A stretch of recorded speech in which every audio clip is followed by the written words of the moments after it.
नमस्कार, मैं ममता गुप्ता। आज आपको अपनी वीडियो में बताऊंगी कि व्रत और त्योहार जो हम व्रत अनुष्ठान वगैरह करते हैं तो उसमें सिंदूर का उपयोग सिंदूर हमें लगाना चाहिए या नहीं लगाना चाहिए। तो सिंदूर के बारे में मैं इस वीडियो में बताऊंगी। तो वीडियो शुरू करने से पहले अगर मेरे आप चैनल पर नए आए हैं तो प्लीज़ मेरे चैनल को सब्सक्राइब कर दें, बेल आइकन को प्रेस कर दें, ताकि मेरी जो भी वीडियो है वो आप लोगों तक सबसे पहले पहुंच सके और आप जानकारी प्राप्त कर सकें।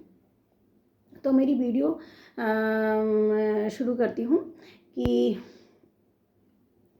किसी भी व्रत को कोई भी व्रत हो या डेली की पूजा हो, अर्चना हो, वंदना हो, किसी भी प्रकार की कोई भी पूजा हो, हमें किसी भी प्रकार की कोई भी पूजा बिना सिंदूर लगाए हुए, सुहागन स्त्रियों को बिना सिंदूर लगाए हुए नहीं करनी चाहिए। ये हमारे हिंदू धर्म में मान्यता है कि सुहागन स्त्रियां जिस दिन उनकी शादी होती है और उनके पति द्वारा उनकी मांग को भरा जाता है, उसके बाद से वो डेली अपनी मांग को सूनी ना रखें और डेली अपनी मांग को भरें। ये हमारे हिंदू धर्म में मान्यता है। और हिंदू धर्म के अनुसार कि हमें नहाकर, मतलब रोज़ नहाने के बाद, नहाने से पहले नहीं, नहाने के बाद, रोज़ नहाने के बाद सिंदूर भरना चाहिए। और सिंदूर को हमें जितना लंबा सिंदूर हिंदू धर्म के में बताया गया है, हिंदू धर्म की मान्यता के अनुसार जितना लंबा सिंदूर लगाया जाता है, माना जाता है कि उतनी ही लंबी उम्र पति को प्राप्त होती है। कई जगह जो भ्रांतियां हैं कि कम सिंदूर लगाओ तो उतना अच्छा रहता है, लेकिन ऐसा नहीं है। आजकल क्या है कि पुराने ज़माने में लंबा सिंदूर लगाया जाता था। वो इसलिए क्योंकि पहले के ज़माने में एक पौधे से सिंदूर, पौधे में एक बीज आता है, उस बीज को पीस कर उसका सिंदूर बनाया जाता था। लेकिन आजकल केमिकल युक्त सिंदूर आने लगे हैं, तो उनको लगाने से क्या होता है कि जैसे सिंदूर लगाती है महिलाएं तो बाल झड़ने लग जाते हैं और इन्फेक्शंस होता है, ज़्यादा स्किन इन्फेक्शन हो जाता है। और जैसे इस अनामिका उंगली से सिंदूर को भरना चाहिए। अगर इस भरा हुआ रह गया तो केमिकल की वजह से उंगली में, नाखूनों में इन्फेक्शन हो सकता है। तो इस तरह से, इस वजह से लोग थोड़ा सा ही लगाकर और छोड़ देते हैं। वैसे जितना लंबा सिंदूर लगाया जाए उतना अच्छा रहता है। लेकिन डेली अब ये जो जैसे आजकल मार्केट में केमिकल युक्त आ रहे हैं, तो लोगों ने कम लगाना शुरू कर दिया।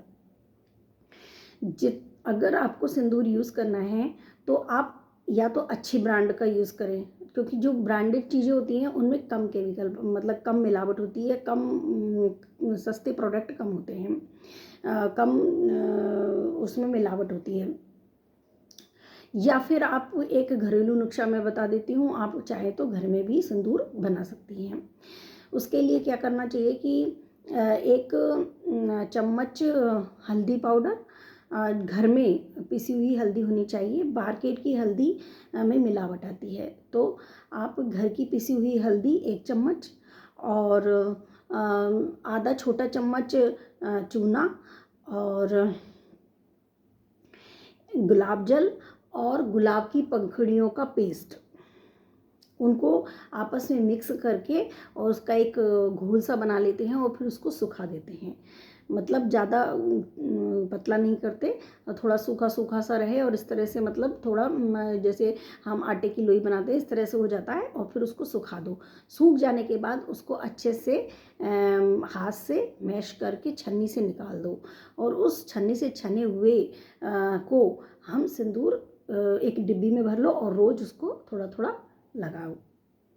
इस तरह से आप घर में भी सिंदूर बना सकती हैं। ये एक नेचुरल है, हर्बल है और ये नुकसान नहीं करता। आप चाहें तो ये यूज़ कर सकते हैं। और सिंदूर कई लोग कहते हैं कि, मतलब जैसे एक बहन ने मुझे कमेंट करके पूछा था कि दीदी व्रत कोई रखे तो कहते हैं कि हमें तेल और सिंदूर नहीं डालना चाहिए। तो मैं बता देती हूँ कि कोई भी व्रत या अनुष्ठान हम करते हैं तो सबसे पहले पूरा मेकअप करना चाहिए। पूरा मतलब कम से कम सिंदूर और ऑयल ऑयल अगर आप जैसे करवा चौथ का व्रत रहेंगी तो करवा चौथ के व्रत में आप हेयर स्टाइल बनवाती हैं, आप तेल लगाएंगी तो चिपचिपे हो जाएंगे बाल। तो इस ज़रूरी नहीं है कि आप भर भर के ही तेल लगाएं। आप एक दो बूंद अपने हाथों में इस तरह से मसल कर और इस तरह से मतलब अपने बालों में लगा सकती हैं। इससे क्या होता है कि बालों का जो मतलब ऑयल है उसका मतलब शगुन भी हो जाता है और वो रूखे मतलब उस तरह भी नहीं रहते और हमें हेयर स्टाइल भी ख़राब नहीं होती। और हिंदू धर्म की मान्यता के अनुसार थोड़ा सा तेल भी लग जाता है, उसमें शगुन भी हो जाता है और हमारी हेयर स्टाइल भी ख़राब नहीं होती। इस तरह से आप तेल यूज़ कर सकते हैं। और सिंदूर सिंदूर तो आपको किसी भी उसमें भरना ही होता है।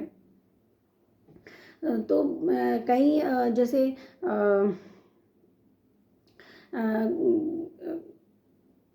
सिंदूर इस तरह से आप व्रत त्योहारों में सिंदूर भर सकती हैं।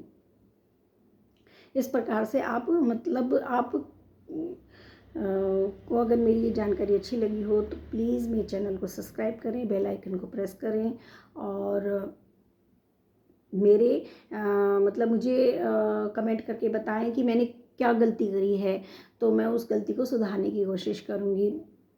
धन्यवाद।